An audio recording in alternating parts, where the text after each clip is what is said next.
Halo semuanya, perkenalkan saya Igus dari Nadia Pranita sebagai Ketua Kelompok SGD 2 dan kami hari ini akan menampilkan sebuah video menganalisa kasus berdasarkan mata kuliah IPA 2. Berikut merupakan anggota-anggota kami.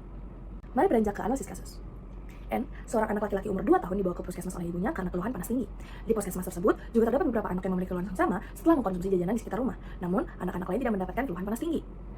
N, sejak kemarin sudah muntah 4 kali dan juga BAP cair sebanyak 3 kali. Aktivitas anak tersebut menurun dan saat dibawa anak terlihat lemas karena ibunya memberikan norit. N tidak mendapatkan ASI sejak umur 7 bulan karena ASI ibu tidak keluar, dan sebagai pengganti ASI diberikan air tajin dan susu kental manis yang ditambah gula. Pernah mendapatkan sumbangan susu formula namun tidak berlangsung lama. Kedua orang tuanya merupakan lulusan SD, ayahnya bekerja serabutan sementara ibunya bekerja sebagai pembantu ibu rumah tangga. Berat lahir tidak diketahui karena persalinan ditolong dukun.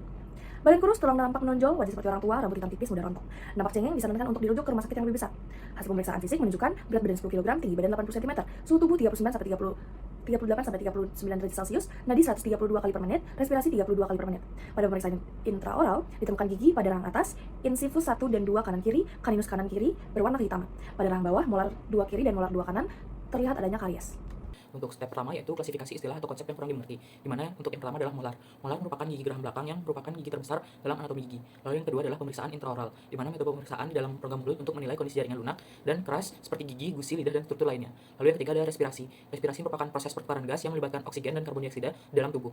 Lalu yang keempat adalah karies. Karies suatu penyakit infeksi yang merusak struktur gigi akibat aktivitas bakteri yang menghasilkan asam, yang dapat menyebabkan demineralisasi dan kerusakan gigi. Nah, untuk step selanjutnya itu ada klasifikasi istilah atau konsep yang kurang dimengerti. Yang dimana itu ada sisyphus, itu adalah nama gigi yang terletak di bagian depan yang berfungsi untuk memotong atau merobek makanan. Lalu yang kedua itu ada air tajin, itu istilahnya, itu cairan putih keruh yang keluar saat beras dimasak. Lalu yang ketiga itu ada caninus, itu gigi taring yang berfungsi untuk merobek dan mengoyak makanan sama seperti sisyphus, mirip seperti sisyphus. Lalu yang kedua itu, lalu yang keempat itu ada norit, itu adalah obat yang berbentuk tablet yang mengandung karbon aktif, yang dimana itu berfungsi untuk menyerap racun dan mengurangi frekuensi diare. Lalu yang terakhir itu yang kelima ada berdarah diare, itu adalah gejala gastrointestinal yang dapat menyebabkan adanya dehidrasi terutama pada anak-anak. Di sini kita akan masuk ke step 2 yaitu mendefinisikan masalah sesuai dengan skenario. Berdasarkan dengan hasil diskusi kelompok kami menemukan masalah-masalah sebagai berikut. Yang pertama, jika dilihat sekilas, anak pada kasus sepertinya mengalami kurang gizi. Apakah keadaan tersebut berhubungan dengan penyakit-penyakit yang dialami oleh pasien? Kemudian, orang tua pasien juga sangat kekurangan edukasi dalam memenuhi gizi anak pada kasus tersebut. Bagaimana cara memberikan edukasi kepada orang tua untuk memperbaiki gizi pasien? Kemudian yang ketiga, atas nama N pada kasus itu tidak mendapatkan ASI sejak umur 7 bulan karena ASI ibu tidak keluar dan sebagai pengganti ASI diberikan air tajin dan juga susu kental manis yang ditambah gula. Apakah ada hubungan dari efek pemberian campuran tersebut kepada tumbuh kembang dari anak? Izin melanjutkan, yang keempat yaitu studi kasusnya, ibu memberikan norit pada anak yang mengalami malnutrisi, di mana hal tersebut apakah dapat memberikan risiko efek samping atau dampak negatif terhadap pemberian norit kepada kondisi anak tersebut. Yang kelima, bagaimana tenaga kesehatan dapat menjelaskan mengapa anak tersebut bisa mengalami panas tinggi dan anak-anak lain tidak mengalami panas tinggi. Dan yang keenam yaitu pemberian norit oleh orang tua tidak disarankan dalam kasus seperti ini. Apa risiko dari pemberian norit tersebut kepada anak-anak? Jadi saya akan melanjutkan yaitu step 3, diskusi masalah dengan jawaban singkat. Di sini kondisi anak yang kurang gizi menyebabkan anak tersebut tidak memiliki daya tahan tubuh yang baik saat adanya patogen dari luar. Sehingga saat adanya paparan, tubuh anak tersebut akan lebih mudah terinfeksi karena imun yang memang lebih lemah dibandingkan dengan anak lainnya. Penyakit yang sudah diderita oleh anak sebelumnya yaitu infeksi pencernaan dan juga masalah pada giginya juga masih menjadi akibat dari kekurangan gizi yang dialami oleh anak tersebut. Hal ini, adanya masalah pada gigi dan juga pencernaan ini juga akan lebih memperparah lagi gizi buruk yang sudah terjadi karena akan adanya penurunan makanan yang masuk dan juga nutrisi yang masuk karena anak tersebut memiliki permasalahan pada mulut dan juga pencernaannya. Hal ini dapat memperburuk keadaan gizi anak dan akan membuat siklus yang terus berulang. Maka hal yang harus kita lakukan adalah kita harus memberikan edukasi pada ibu pasien dengan bahasa yang sederhana dan juga tentunya empatik. Hindari untuk menyalahkan ibu tersebut dan juga lebih berfokus pada solusi yang bisa kita berikan kepada anak tersebut. Di sini kita bisa menjelaskan terkait pentingnya gizi yaitu pada MPASI, lalu pada ASI eksklusif, dan juga kita bisa memberitahu ibu tersebut untuk menerapkan makanan yang bergizi seimbang dengan memberikan contoh makanan yang bisa diberikan saat MPASI, tentunya dengan mempertimbangkan menu yang murah namun tetap sehat. Di sini kita juga bisa menggunakan media visual sehingga ibu tersebut akan lebih mudah mengerti terkait hal yang akan dijelaskan, dan kita bisa menjelaskan terkait adanya posyandu dan juga program gizi yang sudah disiapkan oleh pemerintah. Baik, mungkin sekian, selanjutnya akan dilanjutkan oleh rekan saya. Di sini saya akan menjelaskan step 3 yaitu diskusi masalah dengan jawaban singkat. Pertamanya ya air tajin hanya mengandung karbohidrat dan beberapa vitamin. Kalau tidak salah vitamin B. Tentunya kurang jika hanya karbohidrat saja yang diberikan ke anak yang terutama sedang dalam masa pertumbuhan. Sedangkan ASI mengandung nutrisi lain seperti lemak, protein. Jadi tentu ini akan mempengaruhi tumbuh kembang anak karena nutrisinya tidak cukup. ASI juga akan memberikan kekebalan tubuh kepada anak, sehingga itu juga penyebabnya anak tersebut terkena panas tinggi sedangkan anak lain tidak. Terdapat dampak negatif dari pemberian norit terhadap kondisi anak tersebut. Norit biasanya tidak dianjurkan diberikan kepada anak di bawah usia 3 tahun. Penggunaan obat ini haruslah dengan resep dari dokter.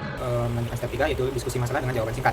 Norit bekerja dengan menyerap zat di saluran pencernaan termasuk racun, tetapi juga menyerap nutrisi penting seperti vitamin dan mineral, sehingga pada anak yang sudah kekurangan nutrisi, hal ini dapat mempererat defisiensi nutrisi lebih lanjut, serta dapat memperlambat proses penyembuhan dan meningkatkan risiko komplikasi kesehatan lainnya seperti gangguan pertumbuhan dan penurunan sistem imun. Hal ini perlu dijelaskan karena kondisi kesehatan tiap anak berbeda. Khususnya pada kasus ini, anak ini juga mengalami gejala-gejala kurang gizi, sehingga berdampak pada sistem imun yang menjadi lemah karena kurang nutrisi dan menjadi mudah terinfeksi dibandingkan anak-anak lainnya yang cukup nutrisi dan imunnya baik-baik saja. Masalah tersebut bisa jadi berawal dari kurangnya edukasi orang tua terhadap pengetahuan gizi pada anak karena bisa dilihat bahwa ayahnya lulusan SD dan hanya mampu bekerja serabutan, serta ibunya bekerja sebagai asisten rumah tangga. Orang tua kurang perhatikan makanan yang anak tersebut konsumsi di luar rumah seperti jajanan di sekitar sekolah. Dari fenomena tersebut, anak dari tokoh tersebut kemungkinan dapat mengalami karies dan perubahan warna kehitaman pada gigi yang dapat berkaitan dengan masalah nutrisi yang dialami. Malnutrisi, terutama pada pediatri, akan mengganggu pertumbuhan dan perkembangan gigi. Kemudian terdapat step 5, yaitu merumuskan tujuan belajar. Nah, pada kali ini untuk belajar mengenai sudut pandang antar profesi yang akan berbeda walaupun menangani satu kasus yang sama. Kemudian, belajar berkoordinasi antar profesi di bidang kesehatan yang dimana dalam menangani pasien kurang gizi sesuai dengan bidang keahlian masing-masing. Kemudian belajar memahami definisi, penyebab, dan tanda klinis serta dampak malnutrisi sehingga dapat menjalin kolaborasi antar profesi dalam upaya diagnosis dan penanganan malnutrisi pada anak. Tujuan selanjutnya yaitu untuk mengkaji efek samping dan risiko pemberian murid terhadap kondisi anak yang mengalami malnutrisi, terutama terkait penyerapan nutrisi. Dan tujuan yang terakhir yaitu untuk memahami pentingnya komunikasi dan edukasi yang diberikan oleh tim kesehatan secara terpadu kepada keluarga pasien. Tujuan belajar selanjutnya adalah edukasi kepada orang tua terkait pentingnya pemberian ASI terhadap perkembangan anak. Selanjutnya ada untuk mengkaji bahwa pemberian obat harus berdasarkan pertimbangan interprofesional agar tidak memperparah defisiensi nutrisi. Dan terakhir adalah untuk menganalisis kasus diare akut dan demam pada anak usia balita, termasuk faktor risiko dan etiologinya berdasarkan konsumsi makanan dan kondisi lingkungan. Berikut daftar pustaka yang kami gunakan. Pada step 7, yaitu reporting mengenai edukasi orang tua dalam pemberian ASI.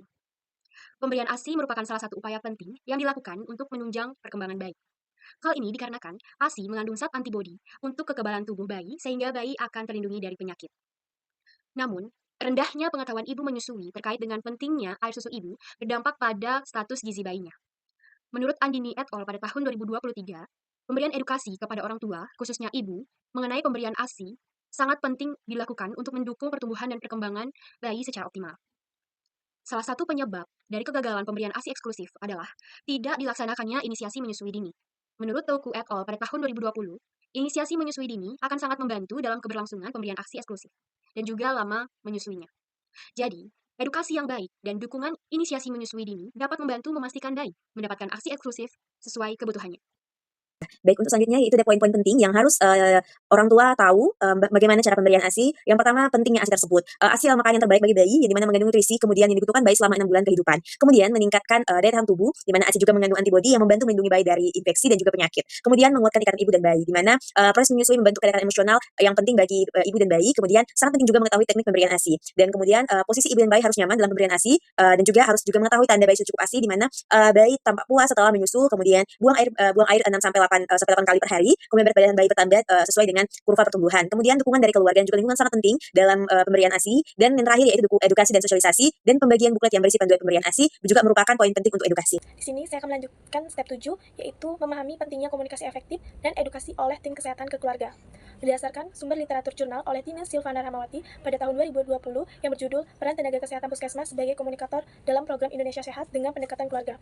Jurnal ini membahas keterampilan komunikasi merupakan bagian utama dalam kehidupan saat berinteraksi di layanan puskesmas, seperti kemampuan verbal dan non-verbal, mendengarkan secara aktif, mengajukan pertanyaan yang tepat sesuai kondisi, dan memberikan penjelasan yang jelas kepada keluarga. Dalam komunikasi, peran komunikator sangatlah penting sebagai si pembuat pesan, karena bentuk dan isi pesan dalam suatu komunikasi tergantung dari seorang komunikator itu sendiri. Hasil penelitian ini juga menunjukkan bahwa tenaga kesehatan puskesmas harus memperlakukan pasien dan keluarga penuh empati dan kasih sayang, dengan melakukan komunikasi yang baik dan efektif untuk kesehatan yang lebih baik lagi bagi pasien. Selain itu, komunikasi yang baik tentu dapat membangun hubungan saling percaya antara tenaga kesehatan dan keluarga pasien, sehingga informasi yang diberikan tersampaikan dan dipahami dengan baik, serta mendorong perubahan perilaku ke arah yang positif. Jadi, sangatlah penting bagi tenaga kesehatan memahami komunikasi yang efektif dan edukasi yang tepat diberikan secara terpadu kepada keluarga pasien dalam perawatan dan pemeliharaan kesehatan ibu dan anak. Baik, saya akan melanjutkan step 7 reporting mengenai hubungan status kurang gizi dengan penyakit yang diderita oleh pasien. Menurut Sari dan kawan-kawan, pada tahun 2023, status gizi adalah suatu keadaan tubuh yang diakibatkan oleh keseimbangan antara asupan zat gizi dengan kebutuhan. Keseimbangan tersebut dapat dilihat dari variabel pertumbuhan, yaitu berat badan, tinggi badan atau panjang badan, lingkar kepala, lingkar lengan, dan panjang tungkai. Jika keseimbangan tadi terganggu, misalnya pengeluaran energi dan protein lebih banyak dibandingkan pemasukan, maka akan jadi kekurangan energi protein. Dan jika berlangsung lama, maka akan timbul masalah yang dikenal dengan PAP berat atau gizi buruk. Status gizi yang buruk dapat mempengaruhi anak untuk sakit atau memperpanjang durasi pemulihan. Penyakit itu seperti diare, muntah, flu, dan demam berpengaruh negatif terhadap status gizi balita. Pada saat yang sama, malgizi menurunkan kemampuan tubuh untuk melawan infeksi dan merusak fungsi mekanisme respon imun. Apabila terkena defisiensi gizi, maka kemungkinan besar sekali anak akan mudah terkena infeksi. Jadi saya akan melanjutkan mengenai step 7, yaitu reporting, di mana dalam jurnal dengan judul Perilaku Orang Tua dalam Pemberian Makan dan Status Gizi Anak Usia 2-5 tahun menunjukkan bahwa perilaku orang tua dalam pemberian makan memiliki pengaruh yang signifikan terhadap status gizi anak. Orang tua yang mendorong konsumsi makan seimbang dan menjadi teladan dalam kebiasaan makan sehat cenderung memiliki anak dengan status gizi yang lebih baik. Skor rata-rata perilaku seperti memberikan contoh makan sehat dan mendorong konsumsi makanan bervariasi menunjukkan kecenderungan positif dalam pola asuh makan. Sebaliknya, penggunaan makanan sebagai alat untuk mengatur emosi anak atau memberikan tekanan saat makan justru dapat berdampak negatif. Penelitian lain juga mendukung temuan ini dengan menyatakan bahwa pola asuh pemberian makan yang baik berkaitan erat dengan status gizi anak yang normal. Sebaliknya, pola asuh yang kurang tepat, seperti memberi makan secara paksa atau tidak memperhatikan kebutuhan nutrisi anak, dapat meningkatkan risiko gangguan gizi. Selain itu, pengetahuan dan tingkat pendidikan orang tua, khususnya ibu, turut mempengaruhi cara mereka memberikan makan kepada anak dan menentukan kualitas gizi yang seimbang. Secara keseluruhan, pendekatan orang tua yang mendukung dan penuh pemahaman terhadap kebutuhan gizi anak berperan besar dalam memastikan tumbuh kembang anak berlangsung optimal.